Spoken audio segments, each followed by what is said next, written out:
This is in Serbia, where thousands on top of thousands of students right now are shutting down the main roadways to protest their government.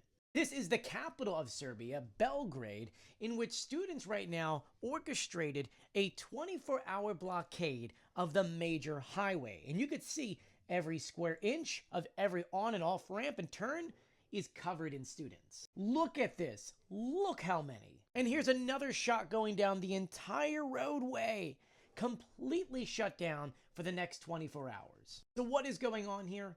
They are protesting their government due to corruption. This goes all the way back to November. We covered this earlier, but this is now an even bigger protest than the one that happened the other day. This all stems back to the collapse of a railroad roof, a concrete roof that unfortunately caused the deaths of a few people. And these protests have just been getting bigger and bigger. You're talking about all the way back on December 22nd, there was another one with 100,000 people. And you can see there's going to be a decent amount close to those numbers here. But what really enraged things to another level is when their current president threatened all of them, saying that he would throw the Serbian special forces at them, throwing them out in around 6 to 7 seconds. But since then, we've seen only a larger and larger amount of these protests happening, more and more cities in Serbia as well. To the point to where you have students, you have teachers, and now you've got farmers involved. These farmers brought their tractors and are using those tractors to actually shut off some of the roads.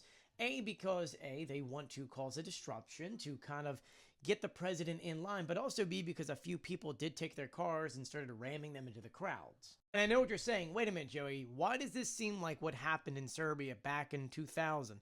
Because in a way, it's very similar. The difference there, though, I believe it was their own government, like security, that went against the president. That's not happening here. Bottom line is, the people are claiming that this collapse that happened all the way back in November was caused by corruption and the government cutting corners. And while 13 people have been charged over this disaster and the former transport minister resigned, they feel like there's still a lot that needs to change here. And what is the most interesting part of all of this is any of the fear tactics that the president and the government would be using against these students are completely out the window. And these students will continue doing these things until there is accountability from their president. Let me know what you think about all of this in the comment section below. Please share my videos and follow me for more.